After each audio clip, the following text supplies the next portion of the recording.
Good evening and welcome to Broadcasting Scotland. I'm Rebecca Munro and this is Scotland at 7.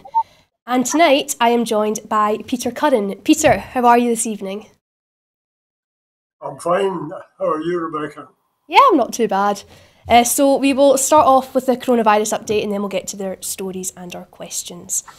So as of 2 p.m. today, a total of 2,515,852 people in Scotland have been tested through the NHS Scotland labs and UK government regional testing centres since the start of the pandemic. Of these, 2,165,185 have been confirmed negative. 350,667 have tested positive.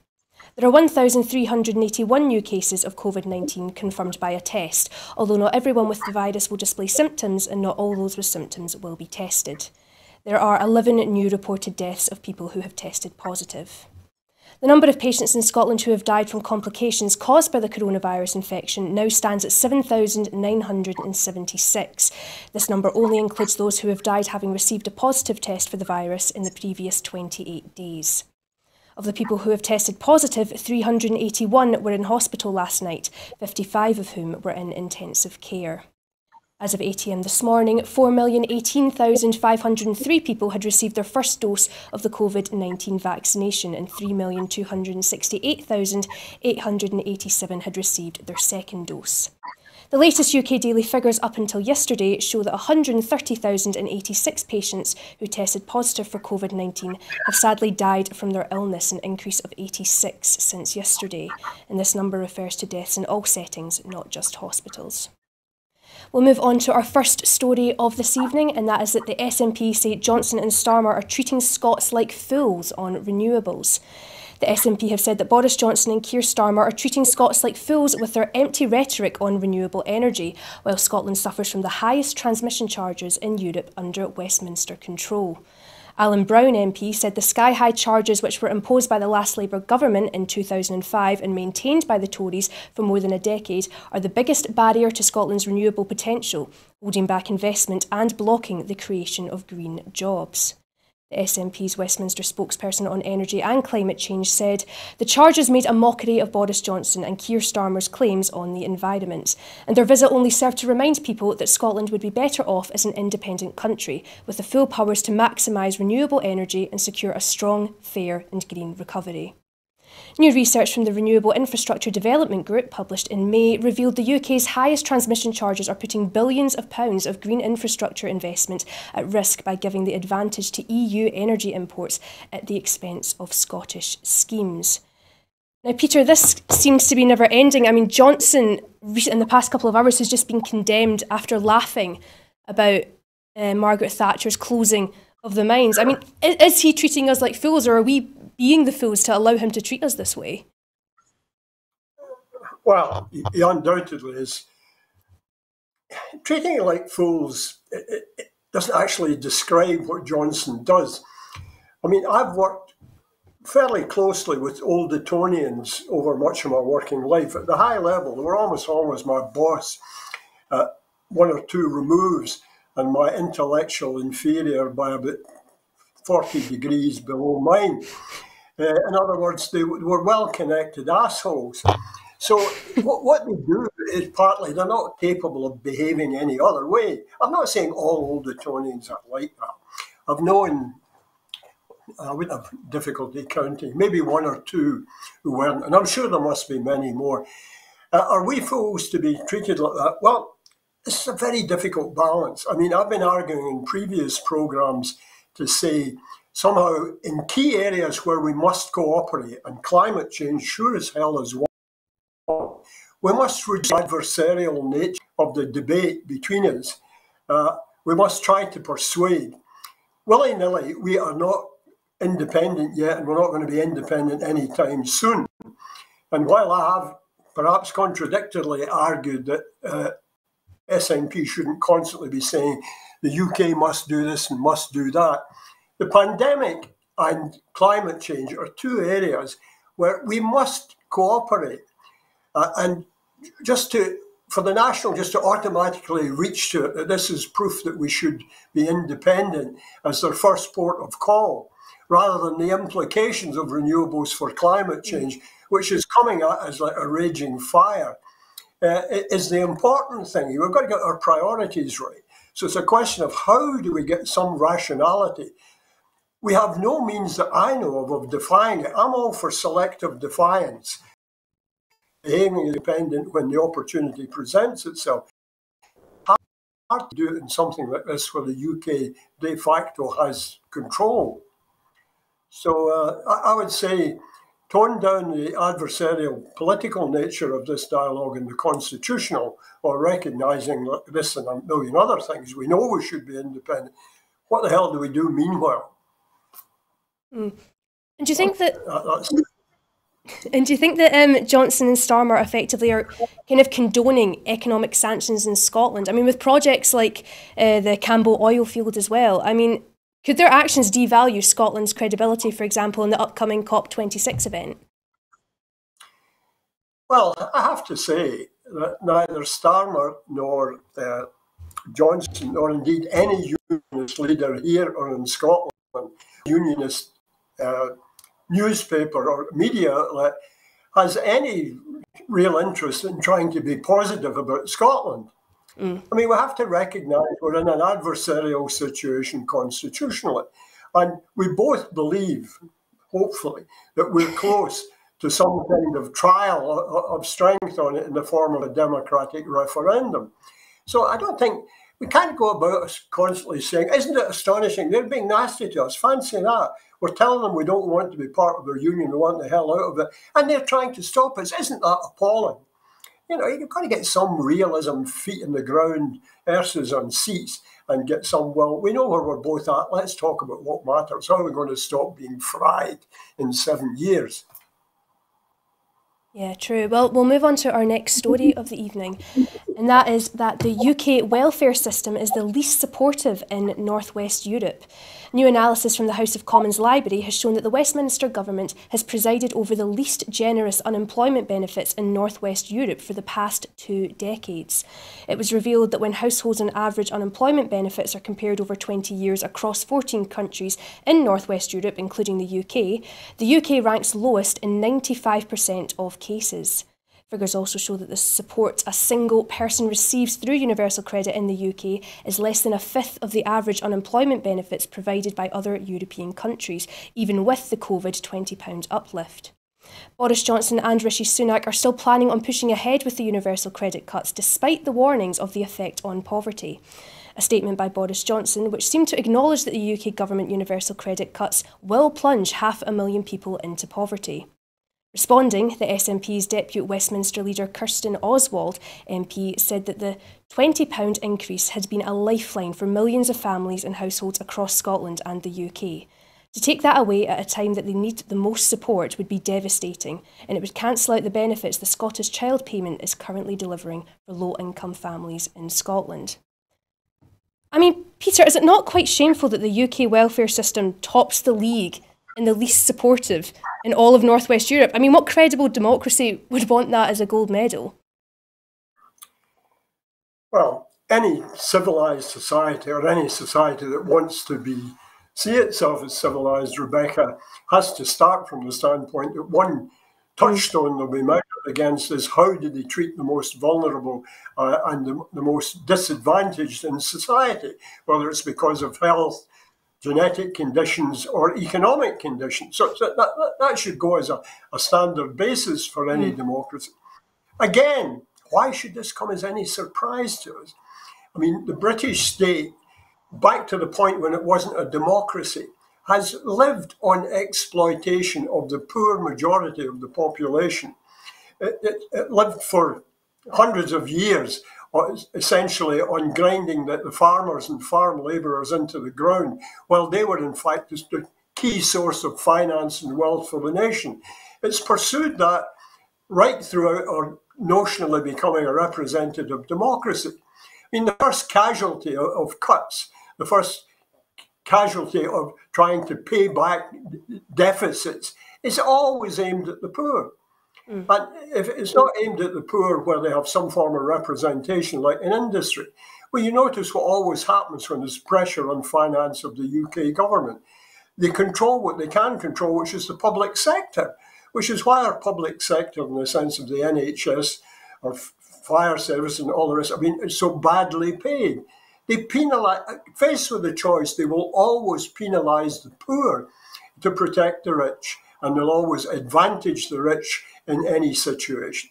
I mean, we're dealing with a nation where the government of the day and the cabinet of the day has allowed a lethal pandemic that's killing hundreds of thousands, millions of people worldwide, to enrich their friends who were only at best marginally or grossly incompetent to supply the need that the private eyes carried a series of revenue statements about what happened to these companies since COVID.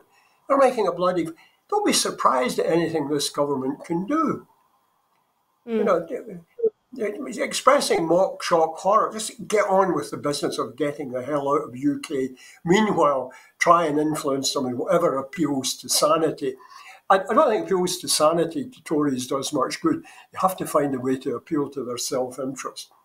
So Boris' self-interest, Boris Coates on a very shaky nail at the moment. I mean, this reorganisation he's doing, he's terrified. I mean, Gavin Williamson's a classic case in point, the guy with the spider. Totally unfit to be education minister. However, he has certain talents that the party wants. But if he throws Gavin Williamson out and Gavin Williamson resents it, Gavin Williamson will be a powerful ally to the people that are trying to get rid of Johnson and his crew. And there are many of them in the Conservative Party. So it's a very dicey game. It's the point at which any rational independence would have been booting him squarely where it hurts the most. But that's another story. Well, I mean, but it's been proven, you know, if people have money in their pockets, it's proven time and time again that this will grease the wheels of the economy. But I mean, do you think that the UK government will ever learn that austerity is a false economy? No, because the people who support them, there's a lot going on about these mystery donors and donor clubs. Not only for the Tory, but Labour's in the game too. I mean, I know people, personal, close acquaintances, former colleagues, paid sums of money to get access in the hope, given their due, to positively influence the Labour government. But they're all at this game. The whole party system has always had a number of key imponderables in it, things that were, from the time of the American founding fathers, were seen to be dangerous in political parties. They also seem to be absolutely necessary.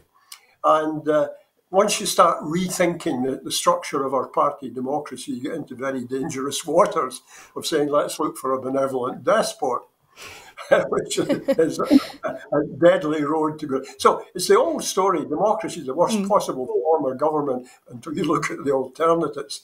But something has to be done about the part. It can be done legislatively. You've got to follow the money is a great American maxim, and we should rigorous. Private Eye does it every week in minuscule detail, and they're equipped to fight big libel actions. I'm not. But you know, we should learn from that. Simply saying the PR machine of the Scottish government says, UK must do this, Boris must do that, but they don't bloody find he's not going to do it. So don't waste your breath on that. If you can't do it in the lobbies and the back rooms of the Parliament, and you can't find the realistic way of twisting your arm, just zip it and get on with being independent. Yeah, true. I mean, and see, given this, that they're the least generous in unemployment and pensions, and they've got the worst poverty rates. I mean, when is it time for Scotland to then, you know, take control and full control of our finances and kind of readdress this quite shocking UK record? Yeah, well, I mean, clearly there's two ways Scotland can take control of its finances.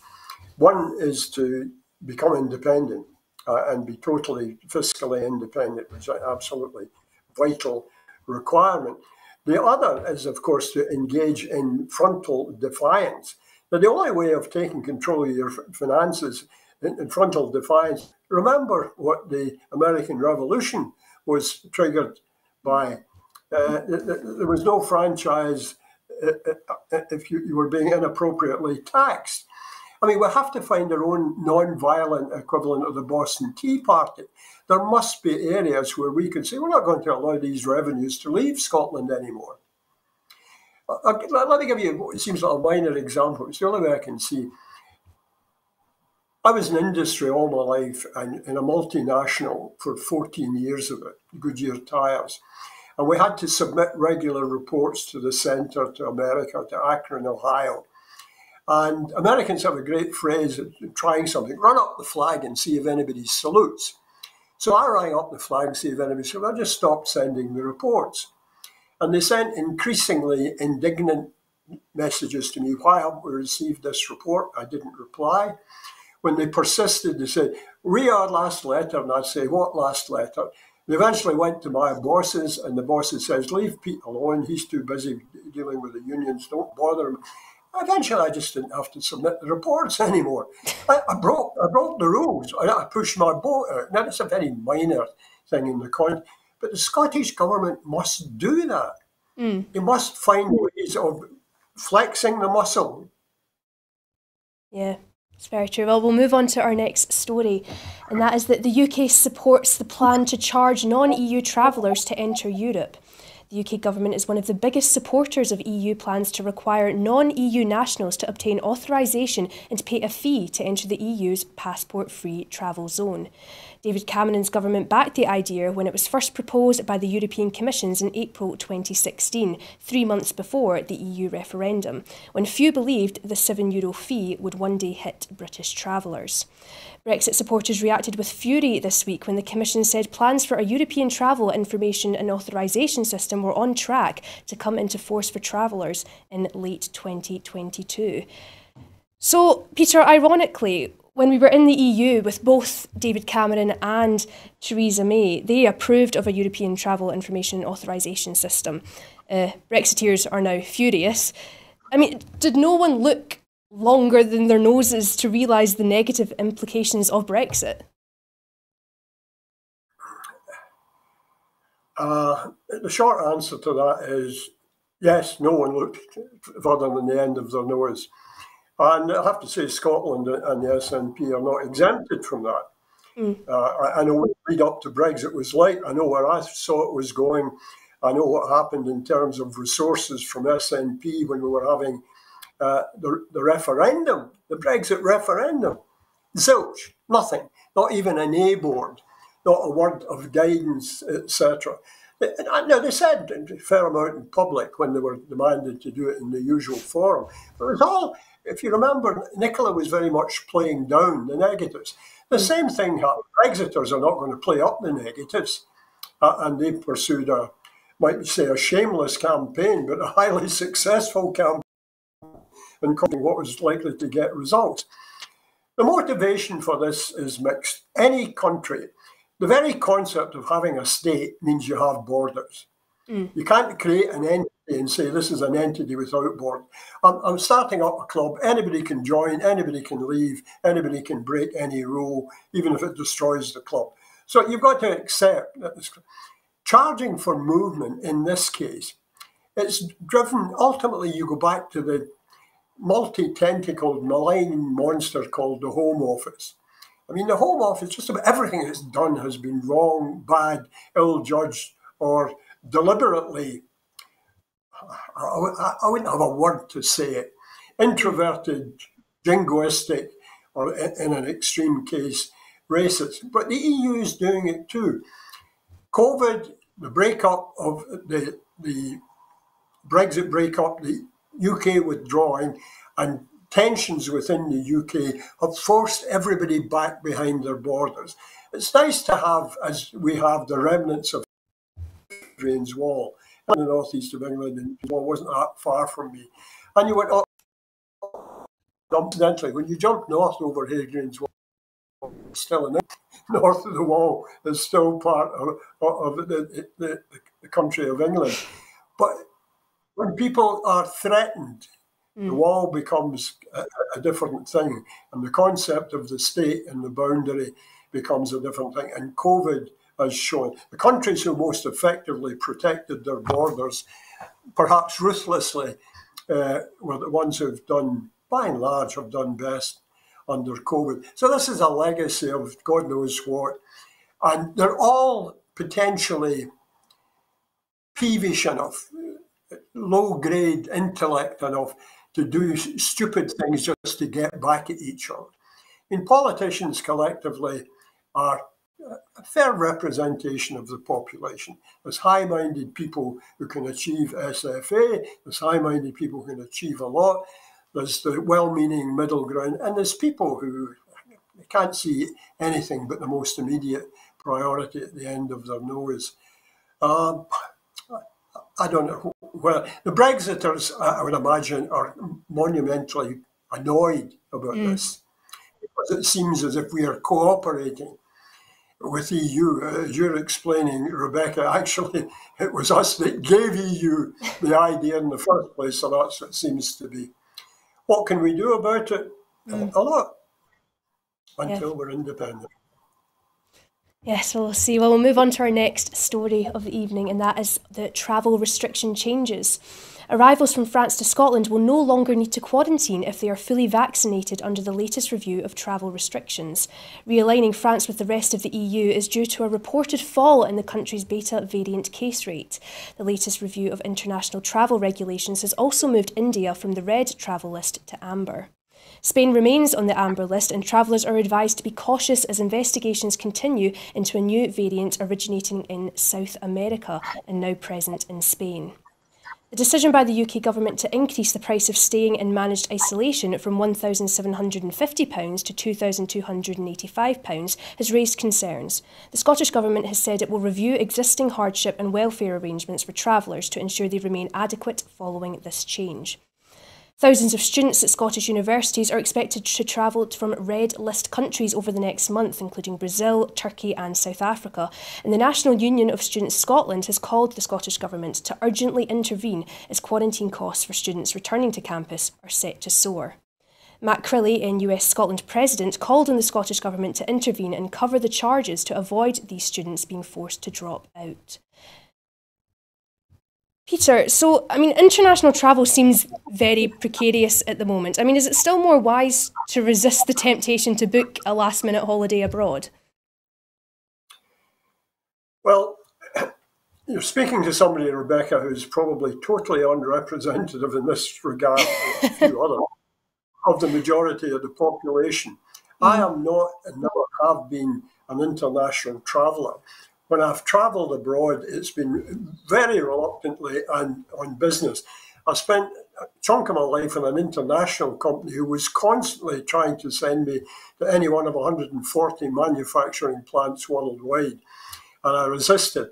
I was finally forced to go to Northern Ireland and stayed 2 days and got on the boat and come straight back and said, I'm not staying there. And so I'm not the best guy to talk about, nor am I a holiday maker. I have been in the dim and distant past to Millport, and I've been to Management Centre Europe and Brussels simply on business, and it turned into a bit of a jaunt for other reasons, but I won't go into that. So I can't understand the mania for gadding about, but I do recognise people's need to travel on business for scientific purposes. During this present situation, I would say to people, for God's sake, stay at home. Do you really have to bugger off to a Greek beach somewhere, or Cyprus, or wherever? I know you're eager to resume a normal life, and I'm not representative of the tastes of the majority, but really, at the moment, try and claw back. And it would do wonders for the economy if they stayed at home. Well, wonders, but it would certainly, the Scottish tourist industry is in dire need of some common sense, rational intervention, and I'm sure it would be delighted. So I'm not the best guy to comment on this. I've really got little sympathy for anybody who say, I must go abroad at the first sign of relaxation and then scream bloody murder when either my trip's cancelled or I get there and I find I'm stuck with charges for this, that, and the next thing. I can't empathise with them at all, Rebecca, I'm afraid. Apologise. No, that is absolutely fair enough. You're a home bird.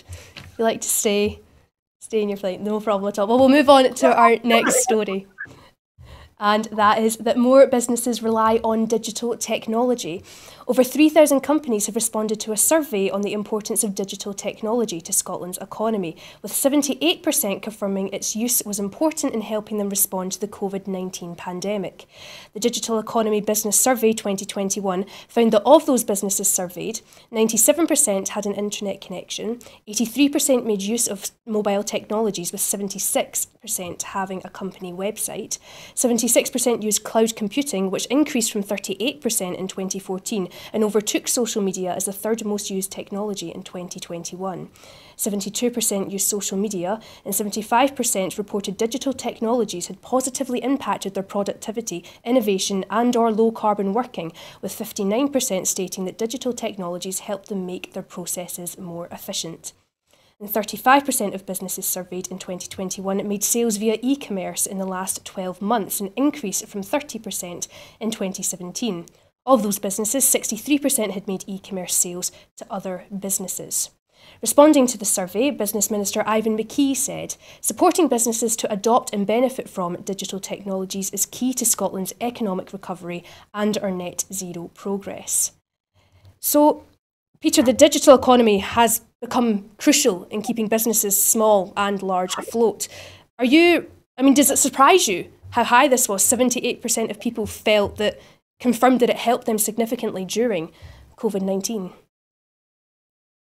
No, because like many other people, I'm critical of some aspects of big business, of online activities, and to some degree of Amazon. But I have to say, in some respects for myself and my wider extended family, the lockdown period from about March 2020 to the date would have been intolerable without Amazon. And I'm grateful to Amazon, and I recognise the fact that Amazon is not just a big generator of profit, it also keeps a whole wide selection of small businesses in business. I ordered a handmade sketch pad for my son, leather covered, and it was made by an individual craftsman somewhere in Suffolk, who incidentally was an immigrant. And it was sent to me beautifully done, yet had that feel of a handmade thing. He couldn't have done that without Amazon. In his little note, he would made that point. So I recognise it, but I don't know how much time I've got on this. Let me tell you a wee story. A very, very long time ago, Rebecca, there was a wee boy who loved the American pulp scientific magazines. And there was an organisation in Britain called the British Interplanetary Society. It was fans of interstellar travel, and they were all into Werner von Braun and rockets, etc. So at the age of about 6, I applied for membership, but omitted my age. And they come back with and said, I'm delighted, you've applied, you're certainly happy from what your letter that you enjoy the benefits of membership. And then they demanded to know my date of birth, and then there was a hasty letter followed. But anyway, among the magazines I read, there was a writer who shows how old I am, who was new at the time, called Isaac Asimov. And he wrote about robotics before there was any such thing remotely resembling robotics at that point in time. Robot or robota is actually a Czech word, Czech language word. And it came into currency by a book, I think it came out in something like the 20s by Karel Capek, called Rossum's Universal Robots. But from the very beginning, since the film Metropolis, all the early classic science fiction films, people had recognized the enormous benefits to society and to the poorest in society from technology, but also the huge risks that went in parallel with it. And if you look at the range of things that the technology is doing for us, let me give you one example. The pandemic forced just about everybody into Zooming, and it forced American education system into Zooming. Everybody was Zooming. Virtually every business and every academic institution was dependent on one mechanism for conference Zooming, and when that company had a glitch, they were thrown into chaos. It's huge dependency. I'll give another example. Working for Scottish in Newcastle, we dealt with what we call the big bargaining groups, the T&G, all the workers, the pub workers, big numbers. There was one bargaining group had 4 members. They were highly skilled electronic maintenance people based at the Holyrood Brewery. And if they didn't perform, none of the rest mattered. The whole bloody thing fell apart. And nobody else could match their job. They were very difficult to replace. And that's still true. I mean, the lines of code in some of these algorithms are astounding. You know, there used to be 10,000 words of code was a complex algorithm. It's now hundreds of thousands, if not more. Eventually, the algorithm has a mind of its own. We've seen what it's done in education. So there has to be, and there's God knows how many futurist books, I've just got one very recently looking at this. And technology is not only affecting us in a positive way and a potentially negative way, it's actually hardwiring the way we think. It's affecting the synapses of our brain. We think differently. I'm ashamed to say that if I fall asleep on the couch in the afternoon, which I do frequently, in that half-waking, half-sleeping state, I see a Twitter page in front of my eyes, and I can actually move the cursor while I'm asleep. Help me, I don't know what's happening to my brain cell. You know, and when I see my great-grandchildren effortlessly, at the age of 6 and 4 and a bit, manipulating tablets, technology, I say, but what's happening to their perception of society? They don't do the things I did. So we really have to keep a very close eye on this. But it is very welcome. It's transformed life for a lot of people. It's a demand for good, intelligent government, or at least governments are intelligent enough to take good advice, which is the key trick for politicians. So there's not a lot more I can say. I love technology and I'm scared shitless of it at the same time. Yeah, it's impressive but scary, yeah. Well, we'll move on to our next story, and that is on the Greek fires. At least 150 houses have been destroyed by a wildfire that surrounded a monastery and a dozen villages on the Greek island of Evia, one of over 100 blazes burning in the country. The blaze, which started on Tuesday, continued past Evia and yesterday morning threatened Athens and Olympia, the birthplace of the Olympic Games. Greece is currently in the grip of a heat wave, and experts have warned that global heating is increasing both the frequency and intensity of wildfires. On Evia, the huge flames leaping up from the forest could be seen from the sea, and 3 monks from St. David Monastery had refused to leave the island as everyone else was evacuated. However, police said they would force the monks to evacuate if their lives were in danger. Authorities in Athens have recommended residents stay indoors and wear a mask to protect against the ash and the smoke. Peter, I mean, there can surely be no doubt that, there's raging fires in Turkey, there was in America, there now is in Greece. This is a direct result of global warming, isn't it? It can't be denied. Well, I would like to say yes to that. I'm very much on this. I believe I'm not a climate change denier. I have to say we have to keep at least a tiny door open to say some elements of these things are not due to global warming. Or probably not. But there's no doubt that the major part of it is due to global. So let's accept that premise to start with. What do we do about it? Well, for the Greeks, I think they're going to have to dig up the remains and reclone Plato, Aristotle, and Socrates and say, well, we are now what you wanted and what you created, the very concept of democracy. Why is democracy seemingly incapable of resolving these things? I'm not a firefighter, and I've known a few firefighters, and they were hugely admirable people, placed their lives at risk. But firefighters are always liable to the accusation, why should I listen to you every time I see you're in a burning building? so the people who try to remedy things often seem to be to blame for it.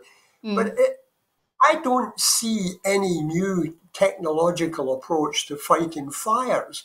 We don't, these huge global fires, which occurred before there was any question of climate change. They were a naturally occurring risk in any highly forested areas in dry periods. But I say, have we not at this point in our scientific development, are we working hard on technological ways to combat this? Because if we're not, we might as well go out and kill a chicken and throw the bones about and pray to whatever God we believe in. Stop being such a nasty bugger. Didn't anybody tell you were omnipotent? So there is that element to it. But yes, it's global warming, and we have to look at every one of these, feel strongly for the people hurt by it, and say, it's not there but for the grace of God go I. It's there with or without the grace of God will go we. This is going to happen to us in one way or another. We've got to open. Of course, this is all happening at the time when the UK government's reducing chunks of its foreign aid, a policy of utter lunacy. I mean, if we can't empathise with people we've never met and we don't know, but we know they're human beings on the same little blue planet as us, then Homo sapiens, as I've observed before, should have been called Homo dopians. We're not equipped to deal with the world we're in. So it's appalling. I mean, we know the historical, vital nature of Greece. What can I say? Yeah, well, we'll move on to the next story, and that is the Belarusian sprinter decided to defect on way to airport over safety fears.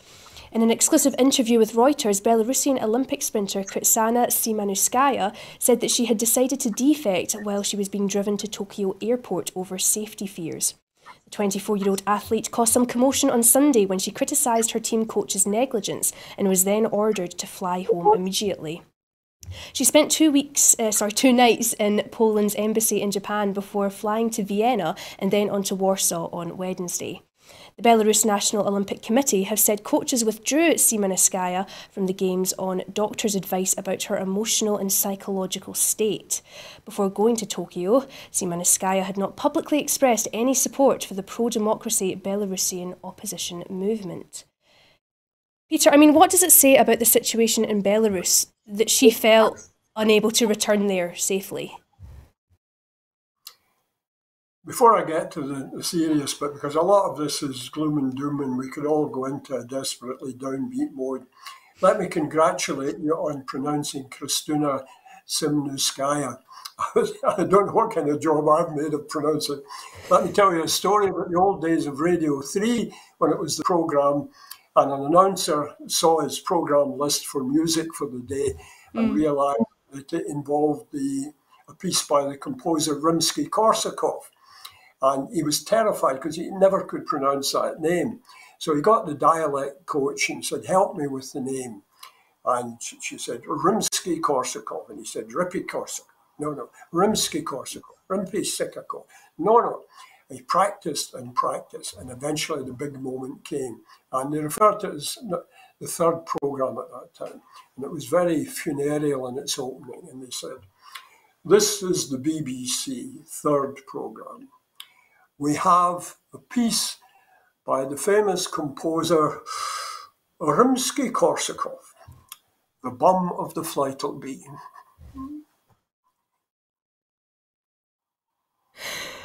Yeah, I mean... There's a piece called The Flight of the Bumblebee. So congratulations on Kristina. Anyway, get back to the main thing. Well, I was reading this, old enough to remember almost everything, Rebecca. I remember one Rudolf Nureyev, who defected and did a few pirouettes, etc. Yes. And the big question about defectors is, should we sympathise with them? Are they good people trying to escape a brutal regime? Or are they some kind of, to use the Glasgow scientific term, bampots? Or are they, in point of fact, people we shouldn't give any credence to? Or, as in this case, critically, are they people who are not doing their own personal psychological and physical situation any good by defecting? They're actually in the grip of some kind of mental disturbance. Of course, there's always the horrific thing that goes with that repressive regimes, their first attempt to discredit somebody is to say they're mentally ill. I did my amateur psychologist watching this girl and looking to, she clearly was deeply uneasy about being asked to go back for whatever reason. All my sympathies were to be with her. And yet I do understand the difficulties of both ends of the equation. The country that's seeking asylum. I'm trying not to be equivocal in everything, Rebecca, but some question. That is absolutely fine. As I was saying to Linda earlier, the famous, I think he was Norwegian physicist Niels Bohr once said, the true test of a fundamental proposition is that you can advance either side of the argument and be totally convinced by it. So it's a very difficult one, this. I hope that she is genuine. I hope that we can help her. And if we believe that she's genuinely fleeing some kind of appalling fate if she went back, that she's given it asylum. If I was asked to make a spot judgment, I'd say take her in and take the consequences. Yeah. Well, we'll move on to our next story, and that is the prehabilitation for cancer patients. A new £270,000 pilot scheme is to be provided for pre-treatment support to cancer patients, which is being launched across Scotland. The project will give tailored help and advice on exercise, nutrition and mental health to improve outcomes for those preparing for cancer treatment. Prehabilitation, meaning pre-treatment rehabilitation, will be offered at all 8 Maggie centres across the country, thanks to the Scottish Government investment of £270,000. Health Secretary Hamza Yousaf visited the charity's Dundee Centre, where he learned more about the project. He said prehabilitation enables people with cancer to physically and mentally prepare for treatment by adopting healthy behaviours, with the ultimate aim of improving outcomes for them. Prehabilitation is a flagship action in the Scottish Government's cancer plan. As a component of rehabilitation, it should underpin the whole cancer pathway and be integral to the care of all people with a cancer diagnosis. A cancer rehabilitation steering group has been established to ensure lessons from the Maggie's pilot and other approaches are shared across Scotland and inform future ways of working. So, Peter, do you agree that a prehabilitation cancer programme is a much needed addition for those given a cancer diagnosis?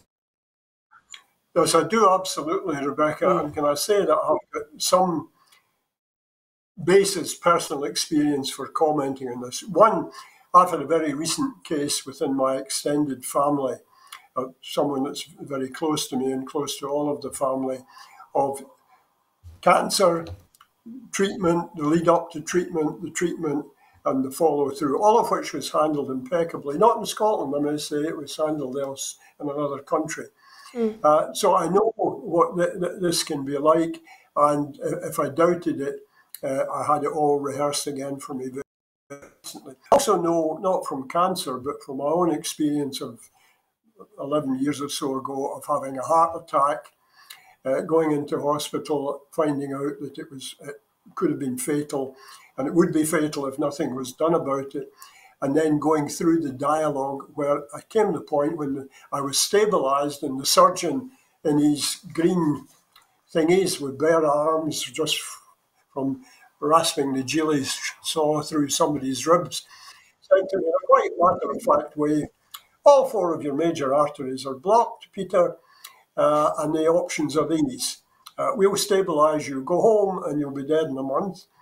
Go home on medication and it may stabilise you for a while, but you could be back here with a serious heart attack in 6 months. So the options open to you are to have individual balloon and stent procedures, which is to basically push something up that expands the artery and stays there and widens it as a little grommet thing goes in. And that has to be done for all 4 arteries at a different point in time. Or you can have the full-blown open heart surgery, quad bypass. So I said, what are my chances? What was the stats? He said, okay. He said, for the balloon and stent, there's 1 in 300 chance on any individual one that you'll either die or be seriously incapacitated for the rest of your life. I said, well, 1 in 300 doesn't sound bad. He said, yeah, but you've got to have 4 done. So you can cut that down to 1 in 75. So I said, well, what's the open heart surgery one?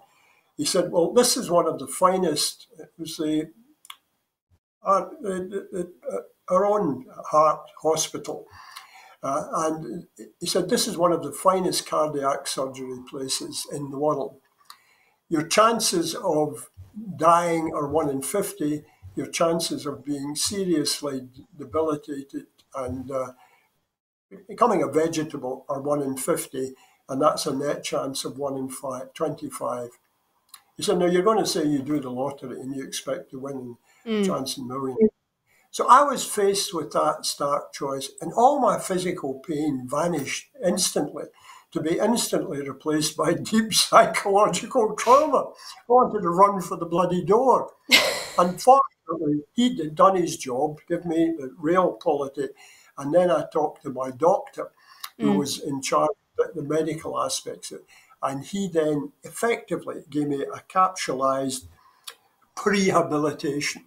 Very useful chat. And at every stage before the operation, because it was a quite long wait before the operation came, the anaesthetic man came along and told me all that would involve, and various people shared their experience. But it wasn't what I would have called a full-scale prehabilitation program. And cancer is infinitely more terrifying than even that. So I understand this, and I think it's vitally important. I'm delighted that they're doing it. And it just seems to me a great initiative, and all power to their elbow. Yeah, hopefully it goes on to help a lot of other people. But we'll move on to our next story of the evening, and that is the visa-free travel for performers. The UK government has announced that UK musicians and performers will be able to tour in a number of European countries without the need for a visa or work permit. Rules that came into force at the beginning of the year do not guarantee visa-free travel for musicians in the EU and have prompted fears that touring artists will incur large fees in many of the countries they visit. The Department for Digital Culture, Media and Sport announced today that it had reached an agreement with 19 EU member states to allow UK musicians and performers to engage in visa-free short tours. The UK government are still in ongoing talks with the remaining EU countries, including Spain, Portugal and Greece. Commenting on the DCMS announcement, SNP MP Pete Wishart said that the decision to scrap touring visas in the first place was politically motivated by the Tories and their Brexit Britain ideology. Mr Wishart pointed out that the EU was ready and willing to continue in a reciprocal visa arrangement, but the UK government refused. Peter, I mean, musicians such as Sir Elton John have warned that post-Brexit touring rules are in danger of threatening a generation of talent. I mean, do you agree with the statement? I'll make no comment on disagreement or disagreement with Elton John as a musician, but let's go past that. Agree, disagree with the statement. I think you have to start and say, what is a visa for? I mean, visas are there for a reason. And we'll come back to the whole question of boundaries, who can come into your country to work. Now, you would hope that the impetus for doing this, the motivation, is admirable. And I immediately summoned up, when I read this, a positive image of Nicola Benedetti, who I'm a huge admirer of, and thought, there she is, she doesn't worry about all this, she'll be able to effortlessly go everywhere. But culture, in its widest sense, has been shamelessly used politically throughout the ages. I mean, there's a very popular, deservedly popular film recently, The Queen's Gambit. I don't know if you saw it. I have seen it, yes. It's a wonderful film. I really delighted in it, and I must watch it again, even though there's never been a woman like that in international, but there may well be one coming up as it happens. But it's actually thinly disguised the story of an earlier guy who went through that during the Cold War, and he happened to be mentally ill, as it happened, but he was being pressed by the American government to be the representative of the Free West in everything he did, and he had to win because it would be the Free West, and he had the CIA in his back. He also was paranoid and thought he had everybody conspiring against him at the same time, which helped. The Russians, equally from their side, were trying to press their champion, Boris Spassky. Now, Boris Spassky, which didn't fit the narrative of the CIA, was an all-around good, decent guy. And Boris Spassky didn't want to win over this guy who was clearly mentally disturbed. That didn't stop him playing his best chess game, but Boris Spassky was a gentleman in every sense of the word. But it could have been the other way around. The American could have been the really good guy, and very easily the Russian champion could have been some kind of a villain. So I don't know the motivation of people for doing this. I can only hope that the rational motivation is to make it easier for performers to perform. But does that mean that anybody who is sent abroad, I could walk out tomorrow carrying a trombone case. I don't play the trombone and say, I want a visa to Belarus. God knows why I'd want to go there. And I don't want to have a visa. I'm going to Belarus. Say, fine, what's that in there? It's a trombone. Fine, you're visa free. Go to Belarus. How the hell are they going to work this? It'll have to go back through these sponsoring organisations, etc. I used to play in a ballroom in Glasgow called the Cameo Ballroom, and we didn't have a car, and it was a good job we didn't, because my partner Frankie Blue and I, the trumpeter, were drinking at the time. So we got a tram car back, and we didn't have our tram car fare. We'd spent it all in booze and our gig money in the Cameo Ballroom. So we come out and back to Glasgow, and eventually we were going through broadly the Gorbals, and suddenly two big police appeared, and they said, right, lads, up the close. And we went up a close, and they said, where have you been? We've been to the Cameo Ballroom. What boxes you're carrying? And we said, well, I've got a saxophone and he's got a trumpet. How do we know you have? And I'm trying, Frankie was a choleric man, very excitable. And I'm saying, calm down, this is the Glasgow Police, Frankie. And the policeman says, what's in your wee case? And Frankie pulled open his jacket and showed his band jacket. He said, what do you think I'm doing wearing this? He said, do you think I'm a fancy dress operator? So in no time at all, both our faces were against the closed wall, and we were being systematically punched in the kidneys by the impeccable Glasgow police saying to us gently, don't cheat the police, lads. So I worry about what will happen on this visa-free thing. Who'll come in and who won't, who'll be smuggled in under a pretext. And I wish it all works beautifully and musicians can be free of yet another impediment in their ability to do what they want to do, which is to entertain and pursue their art. That's the best I can do on that one, Rebecca. No problem at all. Well, we'll move on to our last story of this evening, and that is the return of Edinburgh's festivals. Edinburgh's world-leading summer festivals are back, with a recovery from the impact of COVID-19 pandemic supported by more than £5.4 million from the Scottish Government. The Edinburgh Festival Fringe opens tomorrow, followed by the Edinburgh International Festival, and the Edinburgh Arts Festival has already opened. The Edinburgh International Book Festival will open a new chapter in a new venue on August the 14th, and the Edinburgh International Film Festival will welcome audiences from August the 18th. The Scottish Government's Gateway process has also allowed a small number of flagship events with national significance to take place in 2021, with limited numbers of spectators and subject to health advice, and both the EIF and the Fringe will stage events as part of the process. So, Peter, are you happy to see the Edinburgh festivals receive the green light? Do you normally go and visit the festivals? Extremely happy. I've been in love with Edinburgh since August 1954, when I was posted up here to Leith Fort in the army. And it's a wonderful city. The Royal Mile, the Old Town. During festival time, there's no way to describe it. I missed it badly.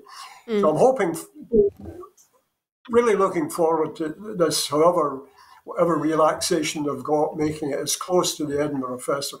The Edinburgh Festival, traditionally, of course, hasn't been too well received by Edinburgh folk. They usually will behind the net curtain saying, this is just holding up the traffic. But for me, there's one thing I hope doesn't come out of it, and that's a series of fringe COVID comedians who do their best to try and have us laugh at black humour of people on ventilators and God knows what. I hope they restrain themselves and find another subject. They've still got politics. God knows there's enough to laugh at in politicians. And big-mouthed opinion people like me coming on shows to vent on. And do you think do you think the corner's turned for freelance employers in the arts? Do you think there'll be a bit of a boom in the autumn time? Give me that one again, please, Rebecca. Do you think that maybe the corner's slightly turned? Do you think there'll maybe be a bit of a boom in autumn with all the kind of new arts things coming out and about? No, I think it should work out all right. I mean, I don't know enough about it, frankly, to have any real comment to offer, and all I can do is wish it well. That's fair enough. Well, that is all for this evening. So thanks again to Peter for coming on. It's been an absolute pleasure to have you. Thanks, Rebecca. It's been a pleasure to be here with you. Thanks, and thanks you to everyone watching at home. If you would like to support Broadcasting Scotland, then just follow the link at the bottom of your screen just now. So thanks again to our guest Peter, and thanks again to you for watching. Have a good night.